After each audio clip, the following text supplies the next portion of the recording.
Welcome back students, good morning. हमने active passive last interrogative sentences हम पढ़ रहे थे। होप सो के जो पढ़ाया है, जो डेली यहाँ से हम आपको कुछ न कुछ सिखा रहे हैं, वो आप घर पे यूज़ कर रहे हैं।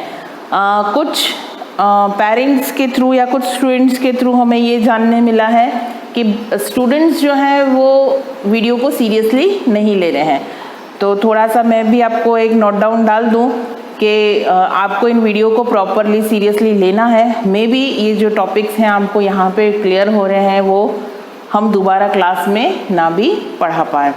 तो आपको इन वीडियो को सीरियसली लेना है। इनका जो वर्क यहाँ से दिया जा रहा है वो भी आपको सीरियसली करना है, क्योंकि आपकी वो नोटबुक्स चेक भी होंगी, तो उस चीज़ को आप सीरियसली लें। यस, नेक्स्ट अब हम वापस हमारे टॉपिक पे आ जाते हैं, एक्टिव पैसिव पे। एक्टिव पैसिव का इंट्रोगेटिव सेक्शन हम पढ़ रहे थे, जिसमें हमने लास्ट छोड़ा था WH वर्ड पे। हमने 2 एग्जाम्पल्स इसके कर लिए थे। हम अभी फिर से उसके कुछ एग्जाम्पल्स और क्लियर करते हैं ताकि कॉन्सेप्ट और भी ज़्यादा क्लियर हो जाए। यस, हमारा जो थर्ड एग्जाम्पल है हमारा, वो है how is Ravi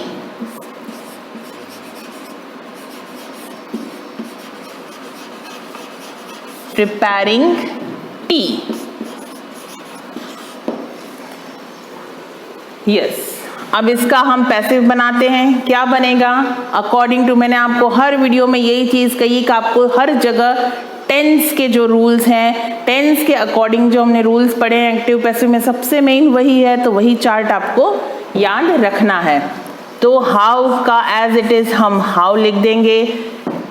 is am are plus verb की फर्स्ट फॉर्म ING है, तो हम जानते हैं कि is am are plus being plus verb की थर्ड फॉर्म लगेगी। तो how is tea being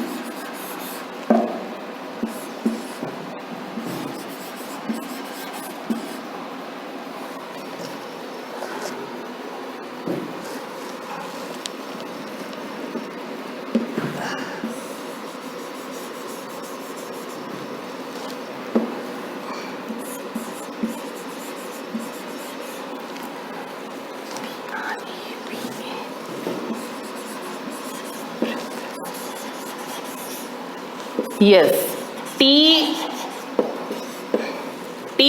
how is tea being prepared by Ravi? Next example हम लेते हैं। देखिए, आपको अगर कॉन्सेप्ट क्लियर हो गया होगा तो मेरे बनाने से पहले आप लोगों के आंसर बन रहे होंगे। दैट मीन्स आपको कॉन्सेप्ट समझ में आ गया है। Where has Lakshmi lost the purse? Where has Lakshmi lost the purse? Passive क्या बनेगा इसका? Where has the purse been losted?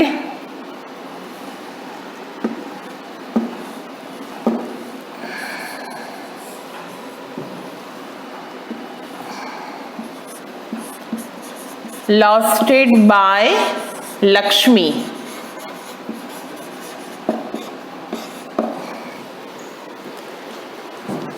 हम कुछ एग्जाम्पल्स और देख रहे हैं यहाँ पे।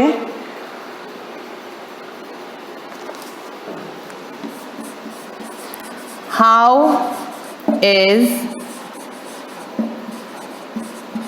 Girdhar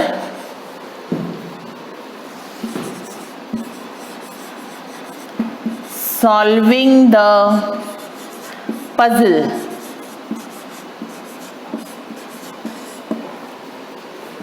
how is Girdhar solving the puzzle? Answer क्या बनेगा? हाउ द, सॉरी हमने हेल्पिंग वर्ब यूज नहीं किया। देखिए अब इस तरह से अगर हम माइनर मिस्टेक करते हैं तो ये सेंटेंस हमारा गलत हो जाता है।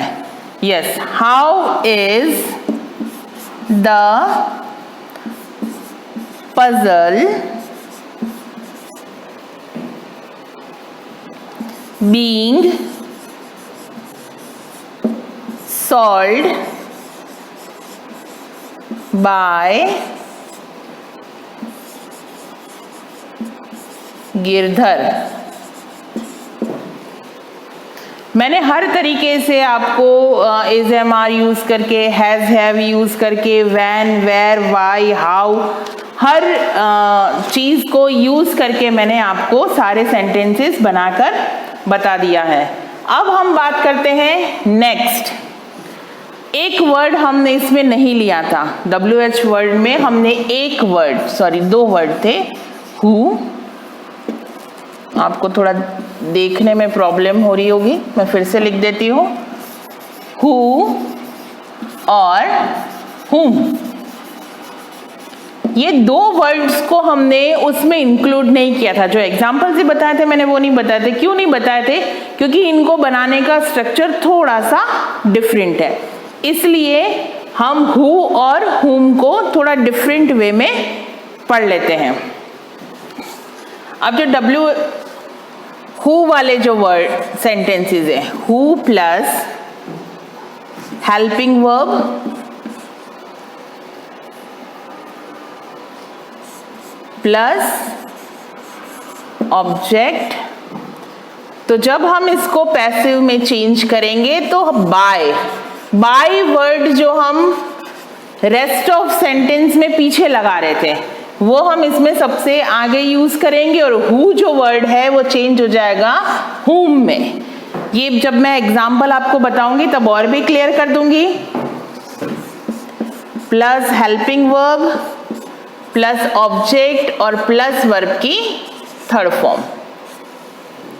अब हम इसके एग्जाम्पल देख लेते ताकि ये स्ट्रक्चर वाला जो थोड़ा सा कंफ्यूजिंग है वो आपको एग्जाम्पल के थ्रू अच्छे से समझ में आ जाए। अब एग्जाम्पल क्या हमारा? Who called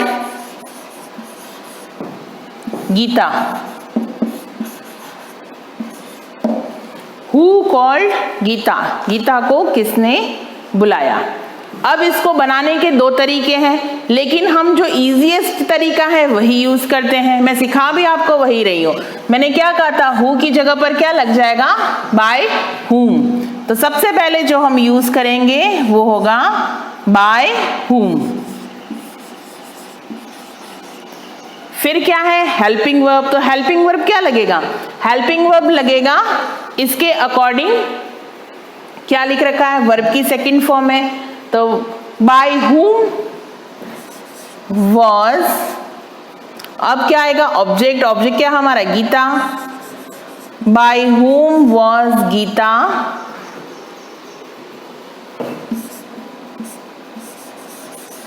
called, then question mark. अब इसका जो सेकंड तरीका है वो भी मैं आपको बता देती हूं। जो सेकंड तरीका है वो मैं नीचे अलग पेन से लिख रही हूं ताकि आपको भी ये क्लियर रहे। Who was Geeta called by। ठीक है, अब ये थोड़ा सा आपको बनाने में डिफरेंट लगेगा। जो इजीएस्ट तरीका है वो यही है, बाय whom। इसके अकॉर्डिंग हम हेल्पिंग वर्ब यूज कर लेते हैं was। उसके बाद जो हमारा ऑब्जेक्ट है उसको हम ले आते हैं गीता, और उसके बाद वर्ब की third form called। By whom was Geeta called। तो यहाँ पर हमने अभी तो एक ही एग्जाम्पल आज पढ़ा है। नेक्स्ट वीडियो में हम कुछ और एग्जाम्पल्स के साथ और प्रेजेंट होंगे, और हमारा लास्ट जो टॉपिक बचेगा वो है इम्पेरेटिव सेंटेंस। तो कोशिश करेंगे कि वो भी हम नेक्स्ट वीडियो में ही क्लियर कर लें। Thank you.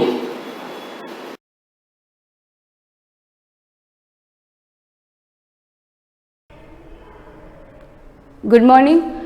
हेलो स्टूडेंट, मैंने आपको लास्ट टाइम आपको इसमें स्क्वायर रूट के बारे में बताया था। वो भी 3 मेथड बताए थे, separated, repeated.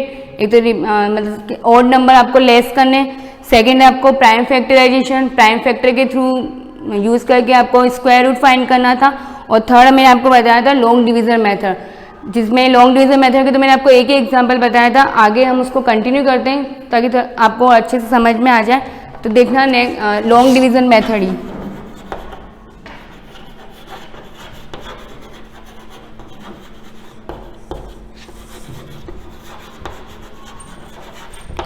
Long division method as a example,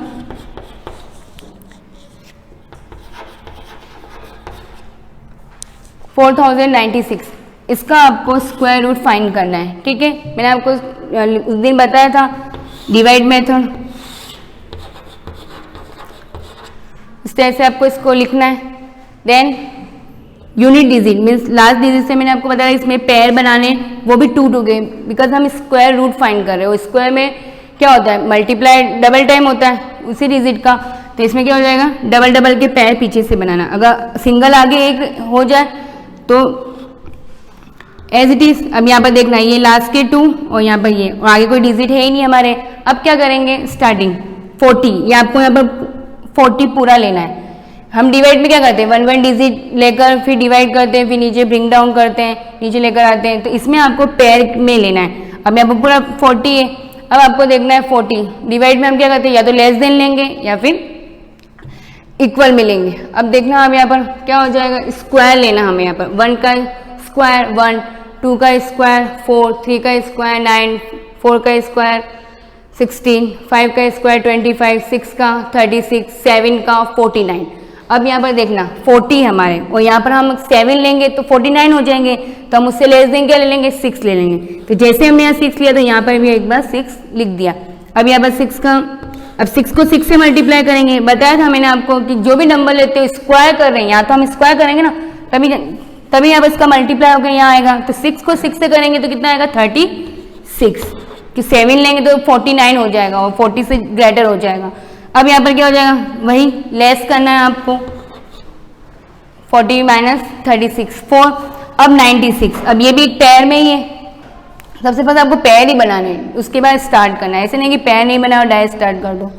अब 96 है, अब 96 एज इट इज आएगा, 96 एज इट इज आएगा, 496 होगा। अब ये पूरा एक साथ आपको कैलकुलेट करना है, 496। अब इसमें देखना, यहाँ पर मैंने आपको बताया था इसको प्लस कर दिया, 606 प्लस कर दिया।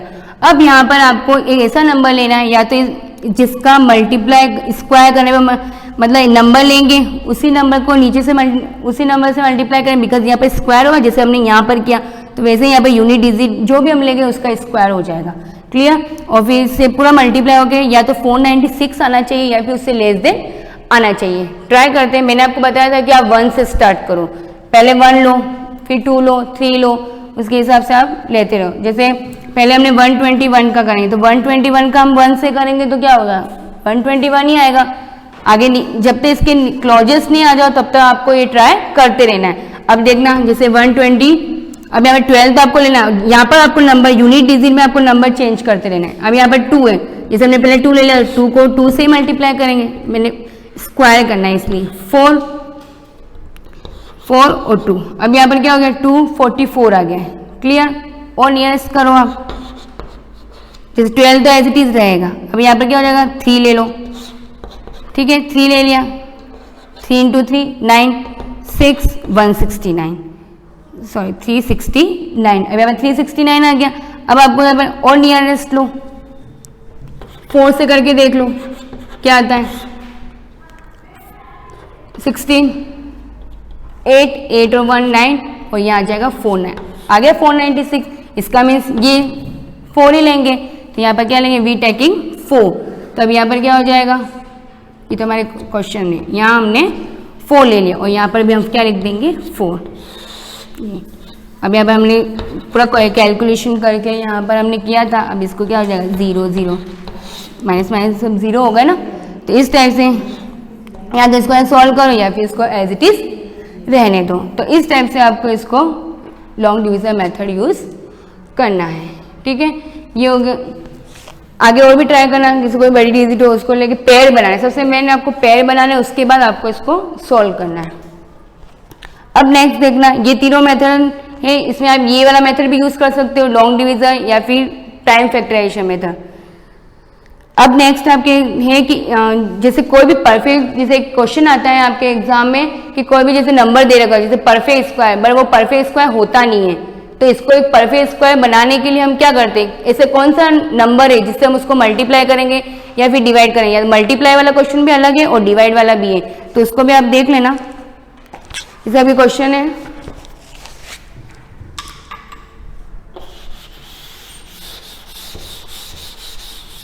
आपके एक्सरसाइज में जितने भी लॉन्ग डिवीजन वाले क्वेश्चन है वो आज आप सॉल्व करना पेयर बना के पूरा।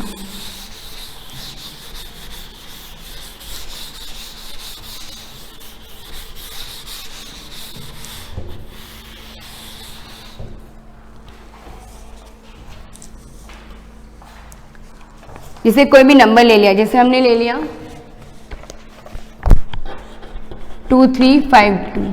अब इसमें जैसे क्वेश्चन है आपके इस टाइप से आएगा कि इस 2352 इज अ परफेक्ट स्क्वायर,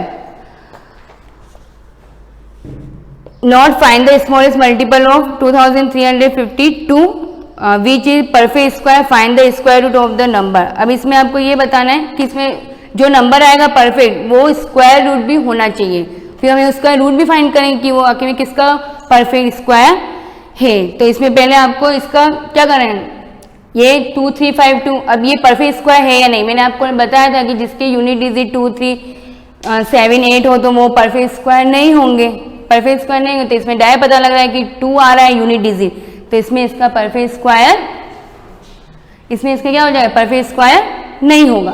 तो अब परफेक्ट स्क्वायर नहीं होता तो सबसे पहले हमें फैक्टर मेथड यूज करना पड़ेगा इसमें। तो हम फैक्टर मेथड यूज करेंगे, यहाँ लिखना है आपको वी यूज या वी फाइंड प्राइम फैक्टराइजेशन 2352, ठीक है। अब आपने ये कर दिया, कौन से टेबल से होगा, हम फैक्टर मेथड यूज कर रहे हैं, फिर हमें क्या मिल जाएंगे, फैक्टर्स मिल जाएंगे, फिर हमें उससे पता लगेगा कि कितने फैक्टर की हमें यहाँ पर जरूरत है। अब यहाँ पर देखना, जैसे 2 के टेबल से हम डिवाइड करना है, बताया था डिवाइड करते हैं 1, यहाँ पर हो जाएगा 1, देन 7 6, अगेन 2 के टेबल से ले लेंगे, ये हो जाएगा 5 17 8 8, ठीक है। अगेन 2 के टेबल से 2 9 4, 2 के टेबल से 1 4 7, अगेन 2 के टेबल से। अब देखना है यहाँ पर क्या हो जाएगा 294 हो गया, अब यहाँ पर 147 है, तो कौन से टेबल से हो जाएगा, या तो आप 3 के टेबल से लो, 3 के टेबल से लो, या फिर आप डायरेक्ट 7 का टेबल भी यूज कर सकते हैं, ठीक है। तो 3 का टेबल ही ले लेते हैं क्योंकि हम हमेशा सेंडिंग ऑर्डर में ही चलना है, ठीक है। तो ये हो जाएगा आपके 49, ठीक है। 3 के टेबल में 49 टाइम आएंगे, फिर क्या लोगे आप 7 का टेबल, 7 7 और लास्ट में आ गया 1। फैक्टर मेथड में क्या होता है, लास्ट में 1 आना चाहिए आपके, क्लियर। अब इसमें देखना, अब इसमें पेयर देखो आप, यहाँ पर लिखना 2 इसके पेयर। अब इसमें क्या क्या पेयर नहीं बन रहे, एक तो 2 का यहाँ पर बन गया, एक 2 का यहाँ बन गया, एक 7 का। अब यहाँ पर 3 का पेयर नहीं बना है, नहीं बना है ना, इसका मीन्स ये क्या है, परफेक्ट स्क्वायर नहीं है। अगर यहाँ पर पूरे परफेक्ट पेयर बनते तो इसका मीन्स ये परफेक्ट स्क्वायर होता, बट ये नहीं है। अब हमें क्या, अब ऐसा क्या नंबर हम मल्टीप्लाई करेंगे जिससे ये परफेक्ट स्क्वायर बन जाए, तो हम क्या करेंगे, अब इसमें पेयर एक की जरूरत होगी। अगर यहाँ पर 3 और ले लिया हमने, यहाँ पर 3 और लेंगे तो एक परफेक्ट पेयर बन जाएगा, और यहाँ पर क्या हो जाएगा, वो मल्टीप्लाई करेंगे तो जिससे क्या हो जाएगा, एक परफेक्ट स्क्वायर आ जाएगा आपके। अब क्या करोगे, लिख देना आप, जैसे इन दोनों में से आपने ले लिया एक सिंगल 2, इसमें से ये ले लिया आपने सिंगल 2, अब यहाँ से आपने यहाँ पे 3 है और यहाँ पे 7 ही है, एक यहाँ बन गया 7, अब 3 की जरूरत है। अब यहाँ पर ये ध्यान रखना कि जब भी आप मल्टीप्लाई, जैसे क्वेश्चन में आ जाए कि किस नंबर को मल्टीप्लाई करेंगे ताकि वो परफेक्ट स्क्वायर बन जाए, तो आपको वहाँ पर क्या करना है कि जितने पेयर बनाने के लिए रिक्वायरमेंट है उतने आपको वहाँ पर मल्टीप्लाई करना। अब यहाँ पर क्या करोगे, हमें वैसे 2 का ही चाहिए, पेयर 2 होगा तो एक पेयर बन जाएगा, तो यहाँ पर एक 3 की जरूरत है, तो हम क्या करेंगे, इस नंबर में हम क्या करेंगे, यहाँ लिखना है v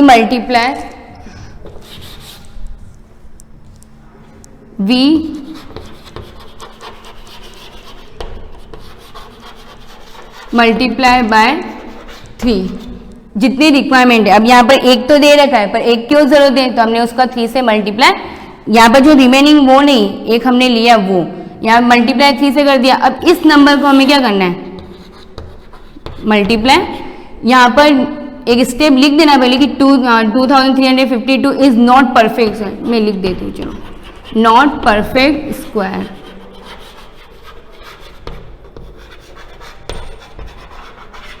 is not perfect square. तो हमने क्या किया, 3 से मल्टीप्लाई किया, कि जो जरूरत है ना उसको मल्टीप्लाई किया, तो 2 × 3, 3 से मल्टीप्लाई कर दिया। अब 3 से मल्टीप्लाई करोगे तो आंसर आपके आ जाएगा 3 2 = 6, 3 5 = 15, 3 3 = 9, 9 और 10 और 7056। अब ये आपके 7056 आ गया। अब इसमें ये भी बताना है कि जो भी परफेक्ट स्क्वायर है, अब ये परफेक्ट स्क्वायर है, किसी का परफेक्ट स्क्वायर है, तो आपको क्या करना है, इसका भी रूट फाइंड करना है। और रूट मैंने आपको बताया था, या तो फैक्टर मेथड से करो या फिर लॉन्ग डिवीजन मेथड से, आगे की स्टेप आपको इसमें यूज करनी है। और फिर लिख देना कि ये किसका रूट है। क्लियर? तो मैं आपको अब इसमें डिवाइड वाला भी क्वेश्चन है, वो मैं आपको नेक्स्ट क्लास में कंटिन्यू करूंगी। Thank you.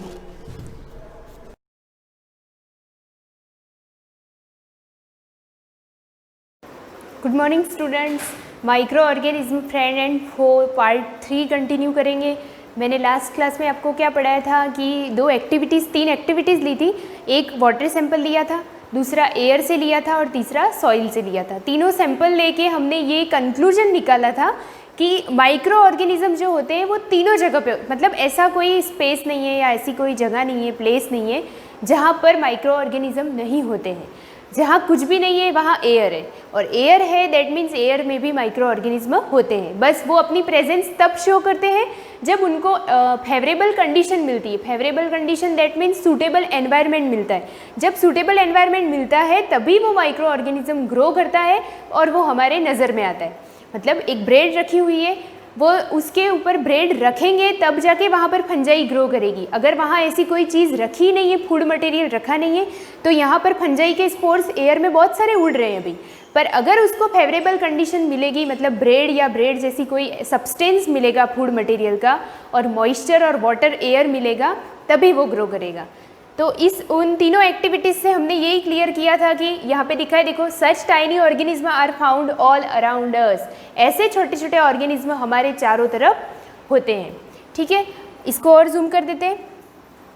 Floating in the air and in water, moving about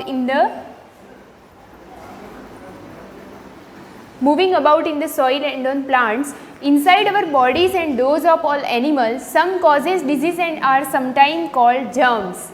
बोला हमने some causes disease, कुछ ऐसे माइक्रो ऑर्गेनिज्म होते हैं जिनसे हमें डिजीज़ होती है। तो डिजीज़ जिनसे होती हैं उनको हम क्या बोलते हैं, जर्म्स। जर्म्स बोलते हैं ना, पैथोजन जो होते हैं, पैथोजन यानी disease causing organism. However most are harmless, कुछ हमारे लिए बहुत ज़्यादा हार्मलेस नहीं होते हैं, यानी नुकसान नहीं फैलाते। हार्मलेस और harmful. Today scientist call this small living things are microbes. अभी साइंटिस्ट इसको क्या बोलते हैं, अभी नहीं, बहुत पहले से बोलते हैं, माइक्रोब्स बोलते हैं और माइक्रो ऑर्गेनिज्म बोलते हैं। Most micro organism are too small to be seen without the aid of a magnifying glass और a microscope. To be seen without, कुछ ऐसे माइक्रोस्कोप भी होते हैं जिनको बिना माइक्रोस्कोप से हम देख सकते हैं, जैसे ब्रेड पर आने वाला मोल्ड, ब्रेड मोल्ड और फंजाई, तो वो जो उग रहा है उसको हम एक बार के लिए बिना माइक्रोस्कोप से देख सकते हैं। हाँ, अगर उसका स्ट्रक्चर अंदर से देखना है तब माइक्रोस्कोप की ज़रूरत पड़ती है। मैं अब क्या लूँगी, kind of micro organism. Micro organism के काइंड्स यानी टाइप्स, कैटेगरीज कैसे डिवाइड किया है।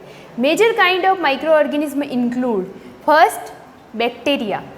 बैक्टीरिया यानी पूरा ग्रुप हो गया बैक्टीरिया का। अगर बैक्टीरिया को एक सिंगुलर मतलब एक बैक्टीरिया के लिए एक बैक्टीरिया नहीं बोलेंगे, हम उसको क्या बोलेंगे, बैक्टीरियम। सेकेंड है fungi.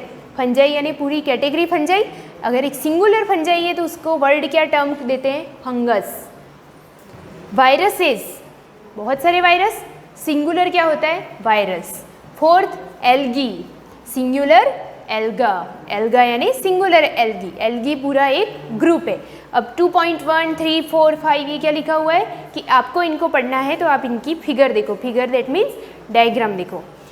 Viruses are the smallest of all micro organism. They are quite different from other micro organism. Strictly speaking, they cannot be grouped along with living things and microorganisms. They lie on the border line, dividing the living things from the non-living things. Virus तो आपको पता ही है, बहुत सुन रखा है, अभी virus का ही चलन चल रहा है ना, वायरस का तो बहुत नाम सुन रखा है। वायरस जो होते हैं वो भी स्मॉलेस्ट यानी बहुत छोटे माइक्रो ऑर्गेनिज्म होते हैं। डिजीज़ फैलाते हैं, हवा के साथ होते हैं, हमारी बॉडी में एयर के कांटेक्ट से आ सकते हैं। जैसे हम ऑक्सीजन को अंदर ले रहे हैं तो वो हमारी बॉडी में अंदर एंटर कर सकते हैं, या किसी चीज़ के ज़रिए हम उस चीज़ को टच कर रहे हैं तब भी वो हमारी बॉडी में एंटर हो सकता है। Viruses lack a cellular structure, a non living feature. Virus में लैक अ सेल्यूलर स्ट्रक्चर यानी वायरस में कोई सेल्यूलर स्ट्रक्चर नहीं होता है। जैसे कि किसी चीज़ को पढ़ते हैं हम तो उसके अंदर सेल्स होती है, लेकिन वायरस में सेल्यूलर स्ट्रक्चर नहीं होता है, इसलिए यहाँ पे लिखा है नॉन लिविंग फीचर। इसमें एक कैरेक्टर ऐसा है जिसकी वजह से इसको हम क्या समझ सकते हैं कि वायरस नॉन लिविंग है, क्योंकि उसमें कोई सेल ही नहीं है। बेसिक यूनिटी लाइफ की क्या होती है, सेल, क्योंकि वायरस में कोई सेल नहीं है तो ये इसका नॉन लिविंग फीचर है। But can reproduce only inside cells of the host organism, a living feature, but can reproduce only inside cells of the host organism। मतलब ये कि वायरस की सेल नहीं होती है, बट वो जब किसी होस्ट का मतलब है जैसे वायरस किसी की बॉडी में चला गया, तो वायरस किसी की बॉडी में चला गया दैट मीन्स उसको क्या मिल गया, होस्ट मिल गया। होस्ट का मतलब होता है वहाँ से वो अपना फूड ले सकता है। फूड दैट मीन्स वहाँ पर वो सर्वाइव कर सकता है। तो जब उसको होस्ट बॉडी मिल जाती है तो होस्ट बॉडी मिलने के बाद वो अपना एक लिविंग फीचर डेवलप कर लेता है, यानी वो सेल्यूलर स्ट्रक्चर डेवलप या रिप्रोड्यूस कर सकता है। नेक्स्ट लेते हैं, यहाँ पर दे रखा है माइक्रो ऑर्गेनिज्म के बारे में। उसके बाद में आपको बुक में से दिख रहा होगा कि यहाँ पे दे रखा होगा एक टेबल है,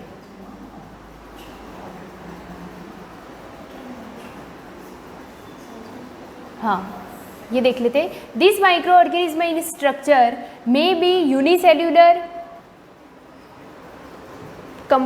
contesting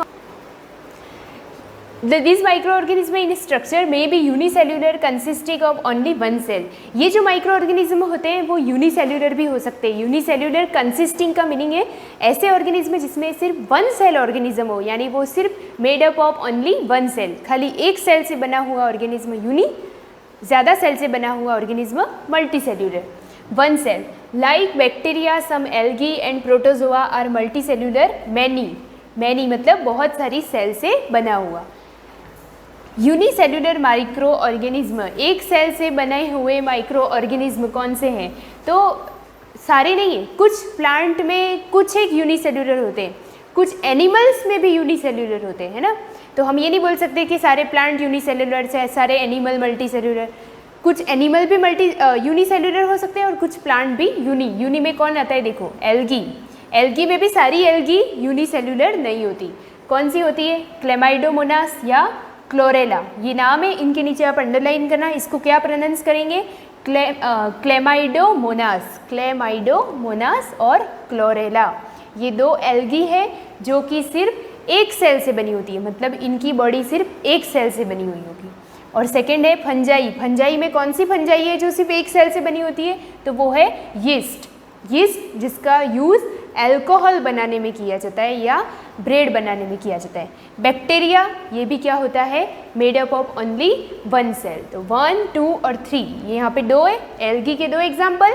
फंजाई का एक एग्जाम्पल, और बैक्टीरिया, ये तीनों क्या है, यूनिसेल्यूलर प्लांट। ये सब किस में आते हैं, प्लांट्स कैटेगरी में आते हैं। एल्गी तो पता ही है आपको, जो ग्रीन कलर की हरे काई जो होती है पानी के ऊपर जमती है, ठीक है। फंजाई बता दिया, बैक्टीरिया। अब एनिमल्स, जिसमें एनिमल प्रोटोजोआ एक कैटेगरी है पूरी, उस कैटेगरी में अमीबा, यूग्लिना और पैरामीशियम इसके नाम है। ये तीन जो है वो प्रोटोजोआ की कैटेगरी में आते हैं। इसके आगे लिखना made up of only one cell. ये तीन कौन कौन, अमीबा, यूग्लिना, पैरामीशियम, ये तीनों एक सेल से बने होते हैं। Multi cellular micro organism, multi cellular micro organism means जो ज़्यादा सेल से बने होते हैं, एक से नहीं, एक, दो या दो से ज़्यादा सेल से बने हुए छोटे ऑर्गेनिज्म। तो एल्गी, ये तीन कौन सी थी, यूनिसेल्यूलर। बट ये वाली कौन सी है, वॉल्वॉक्स, स्पाइरोगायरा और नॉस्टॉक, ये तीनों क्या है, मल्टी सेल्यूलर, यानी मेड अप ऑफ मैनी और मोर सेल, 2 और मैनी मोर सेल, मतलब ज़्यादा सेल से बनी हुई एल्गी। फंजाई में bread mould, Aspergillus and Penicillium. Bread mould, Aspergillus and Penicillium, ये तीन फंजाई है जो कि मल्टी सेल्यूलर होती हैं, जो ज़्यादा सेल से बनी होती है। हिस्ट्री ऑफ माइक्रोबायोलॉजी, माइक्रोबायोलॉजी की हिस्ट्री है जिसमें मैं आपको आज शॉर्ट में बता रही हूँ। नेक्स्ट क्लास में पूरा डिटेल में बताऊंगी कि ये क्या दे रखा है, name of scientist, year and contribution. मतलब यहाँ पे एक टेबल दे रखी है जिसमें ये है कि माइक्रोबायोलॉजी के एरिया में, छोटे छोटे ऑर्गेनिज्म को स्टडी करने वाले एरिया में किस किसने क्या हिस्ट्री किया, यानी क्या क्या ढूंढा, किसने कब डिस्कवर, कौन से साइंटिस्ट ने कब डिस्कवर किया और उनका कंट्रीब्यूशन क्या रहा, दैट मीन्स उन्होंने क्या डिस्कवरीज की, वो सब यहाँ लिखी हुई है। तो आप इस टेबल को, कुछ नहीं है, मैं समझा दूंगी, पर मेरे समझाने से पहले भी आप ट्राई करना कि आपको ये इजीली समझ में आ जाए कि कौन से साइंटिस्ट ने किस ईयर में क्या डिस्कवरीज की। तो मैं नेक्स्ट क्लास में इसको कंटिन्यू करूँगी, आप इसको समझ लीजिएगा। Thank you.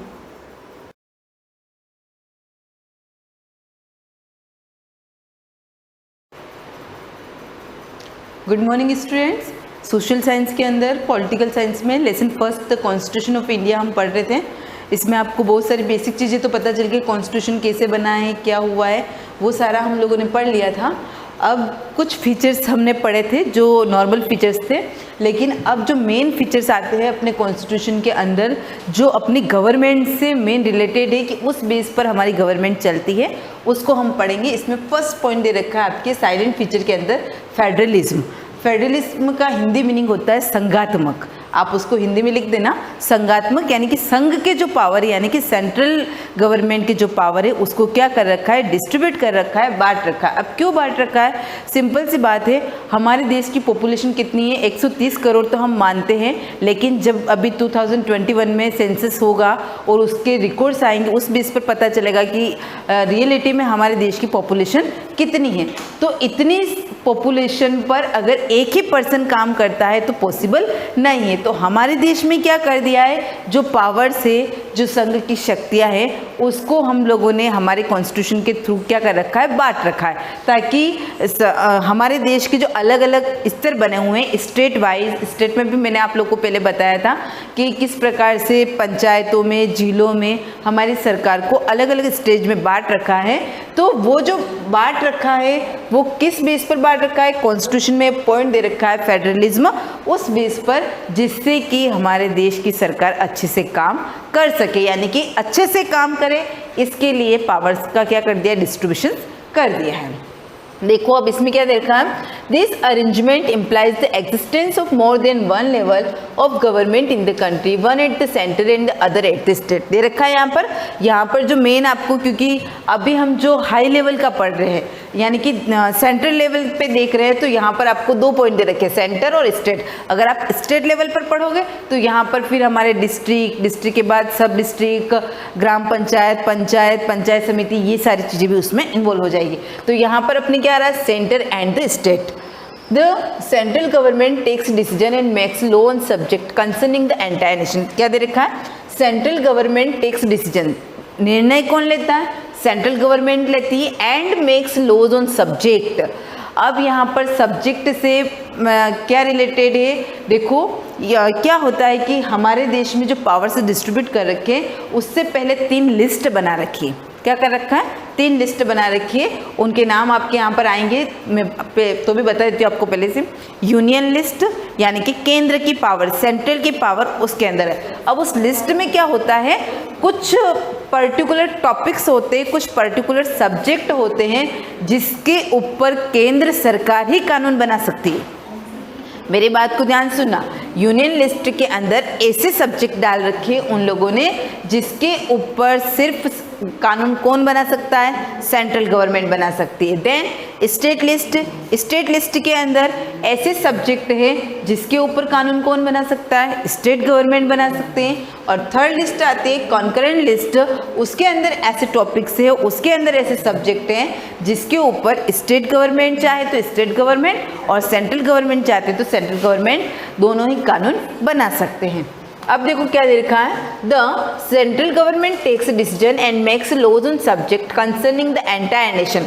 पूरे राष्ट्र के लिए निर्णय लेने का काम, किसी कानून बनाने का काम कौन करता है, सेंट्रल गवर्नमेंट करती है। जैसे फॉरेन रिलेशन, अब दे रखा कौन कौन से, यानी कि विदेशी संबंध, डिफेंस मैटर रक्षा संबंधी, करेंसी, कम्युनिकेशन, रेलवे, ये सारे जो टॉपिक है इनके ऊपर कानून कौन बनाता है, central government. The state government deal with the needs and problem of the respective state. अब अलग अलग स्टेट के अलग अलग हेड्स होते हैं, तो सभी जिसके जो सीएम होते हैं वो अपने अपने स्टेट की जो प्रॉब्लम्स होती है और जो आवश्यकताएं होती है उसके बेस पर काम करते हैं। 4 intense agriculture, law and order, जैसे 2 एग्जाम्पल दे रखे हैं यहाँ पर। इंटेंस का मतलब तो यहाँ पर उदाहरण होता है, example. Agriculture, law and order come under state jurisdiction, ये किसके क्षेत्राधिकार, जुरिस्डिक्शन का मीन्स होता है क्षेत्राधिकार, तो ये किसके क्षेत्र में आते हैं, स्टेट के क्षेत्र में आते हैं। This means there exist clear separation of power between the central and state government. दे रखा है, इसका मतलब क्या हुआ, सेंट्रल और स्टेट गवर्नमेंट की जो पावर है उनको क्या कर रखा है, क्लियर सेपरेट कर रखा है, यानी कि उनको पूर्णतः विभाजित कर रखा है। तो सेंट्रल गवर्नमेंट को कानून बनाना है तो सेंट्रल गवर्नमेंट बनाएगी, स्टेट गवर्नमेंट को कानून बनाना है तो स्टेट गवर्नमेंट बनाएगी। बनाएंगे किस पर, सेंट्रल गवर्नमेंट का कोई सब्जेक्ट है उसके ऊपर स्टेट गवर्नमेंट कानून नहीं बना सकता। लेकिन हाँ, कभी कभी ऐसा होता है स्टेट गवर्नमेंट का कोई सब्जेक्ट है जिस पर स्टेट गवर्नमेंट को कोई प्रॉब्लम आ रही है कि हमसे कानून नहीं बन रहा है, तो सेंट्रल गवर्नमेंट की हेल्प ले सकते हैं। Our constitution contain 3 list of subject, यहाँ से आप अंडरलाइन कर देना। Union list on which the central government makes laws, the state list on which the state government makes laws and the concurrent list on which both का मतलब यहाँ पर क्या है, यूनियन एंड स्टेट गवर्नमेंट।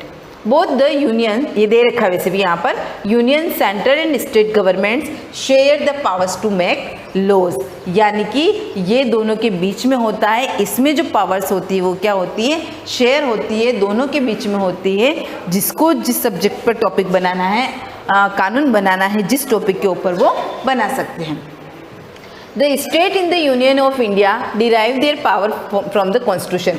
अब हमारी state in the union of India derive their power, ये जो पावर मिला हुआ है हमारे स्टेट गवर्नमेंट को किसके थ्रू मिला हुआ है, कॉन्स्टिट्यूशन, क्योंकि संविधान में ऐसा लिखा गया है। The Constitution also provides that in case of conflict of emergency, the affairs of state can be controlled by the center, keeping in mind the national interest। देखो क्या दे रखा है, द कॉन्स्टिट्यूशन ऑल्सो प्रोवाइड, कभी हमारे संविधान में ऐसा उपलब्ध करा रखा है, in case of conflict, conflict मतलब क्या होता है, विवाद होना, और इमरजेंसी या फिर कोई आपातकाल हो, द अफेयर्स ऑफ स्टेट, किसके बीच में, स्टेट के कोई कानून बन रहे हैं उसमें कैन बी कंट्रोल, तो उसको नियंत्रण करने का काम कौन करेगा, सेंटर यानी कि केंद्र सरकार, तो उसको कंट्रोल करने का काम कौन करेगा, केंद्र सरकार। Keeping in mind the national interest, जब यह विषय किसका हो, राष्ट्रीय विषय हो, यानी कि राष्ट्र से संबंधित कोई काम है, देश से संबंधित कोई काम है, तो उसको कंट्रोल करने का काम कौन करता है, सेंट्रल गवर्नमेंट या केंद्र सरकार कह सकते हैं। तो ये आपका यहाँ पर क्लियर हो गया। फेडरलिज्म के अंदर क्या होते हैं, हमारे जो पावर्स है उसको हमने क्या कर रखा है, बांट रखा है, किसमें, सेंटर और स्टेट। सेंटर मेन हेड होता है और उसके अंदर अलग अलग स्टेट के जो भी पावर्स, जो भी सब्जेक्ट दे रखे उसके अंदर वो काम करते हैं, और इनके सब्जेक्ट भी ऐसे फिक्स होते हैं। आप लोग इसको एग्जिट कितना है मैंने लास्ट टाइम आपको लिखवाया था, फिर भी नहीं हो तो आप इसको नेट पे सर्च करके एग्जिट लिख देना, क्योंकि ये चेंजेस होते रहते हैं। मैं अभी आपको बताऊंगी, क्योंकि पहले तो फर्स्ट जो सेंट्रल लिस्ट थी उसमें 97 थे, फिर स्टेट में 62 थे, कॉन्करेंट में 47 थे। हो सकता है कि उसमें कुछ चेंजेस आ गए हों, और रिसेंटली अभी जो चेंजेस हुए हैं तो आप उसमें से सर्च करके अपनी नोटबुक में उसको साइड में नोट डाल के लिख लेना, ताकि क्वेश्चन आ भी जाए कि कौन सी लिस्ट में कौन कौन से सब्जेक्ट है, तो ये आपको आसानी से पता चल जाए। नेक्स्ट पॉइंट दे रखा है पार्लियामेंट्री फॉर्म ऑफ गवर्नमेंट। क्या मीन्स होता है पार्लियामेंट का? पार्लियामेंट का मीन्स होता है संसद, और यहाँ पर पार्लियामेंट्री का मीन्स आता है संसदात्मक शासन। सरकार जो हमारी काम करती है वो कौन से फॉर्म में काम करती है? संसदात्मक। अब संसदात्मक जो शासन में काम करेंगे, इसमें मैं आपको आज बेसिक बताती हूँ इसके अंदर होता है क्या। इसके अंदर दो पार्ट होते हैं पार्लियामेंट के अंदर। हमारी जो पार्लियामेंट है, हमारी जो संसद है, उसके दो पार्ट है, यानी कि दो सदन कह सकते हैं, 2 हाउसेस कह सकते हैं उसको, निम्न सदन और उच्च सदन। तो उसमें क्या आता है? राज्यसभा और लोकसभा। अब राज्यसभा के अंदर और लोकसभा के अंदर अपन आज बेसिक पढ़ेंगे कि होता क्या है। ये पॉइंट मैं आपको कल और अच्छे से डिटेल में बताऊंगी। अब लोकसभा के अंदर कौन से मेंबर जाते हैं, पॉइंट ये आता है कि लोकसभा के अंदर कौन से मेंबर बैठते हैं और राज्यसभा के अंदर कौन से मेंबर बैठते हैं। तो आप लोग ध्यान रखना, लोकसभा नाम से पता चल रहा है लोगों का सदन। क्या पता चल रहा है? लोकसभा लोगों का सदन, यानी कि ऐसे मेंबर्स जिनको, ऐसे रिप्रेजेंटेटिव्स जिनको हम इलेक्शन के थ्रू इलेक्ट करके चयनित करके भेजते हैं, वो मेंबर्स कहाँ पर जाते हैं? लोकसभा के अंदर। और राज्यसभा के अंदर इसको विद्वानों का सदन कहा जाता है, बुजुर्गों का सदन कहा जाता है, इसको उच्च सदन कहा जाता है। तो यहाँ पर कौन बैठते हैं? इनका जो इलेक्शन होता है उसमें हम लोग पार्टिसिपेट नहीं करते हैं।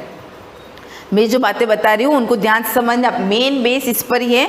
और नेक्स्ट वैसे एक आपकी चैप्टर भी आएगा, 3rd चैप्टर या 4th चैप्टर, उसके अंदर अपन लोकसभा और राज्यसभा के बारे में डिटेल से पढ़ेंगे, लेकिन मैं आपको यहाँ पर शॉर्ट में बता रही हूँ। राज्यसभा के अंदर कौन से रिप्रेजेंटेटिव्स होते हैं? जिनको लोकसभा के मेंबर और राज्यों की विधानसभाओं के, यानी कि MLAs और MP, जिस प्रकार से प्रेसिडेंट का इलेक्शन होता है और प्रेसिडेंट का चयन होता है, सेम एज राज्यसभा के मेंबर्स का भी इलेक्शन वैसे ही होता है, और ये भी उसी प्रोसेसिंग से चयनित होकर आते हैं।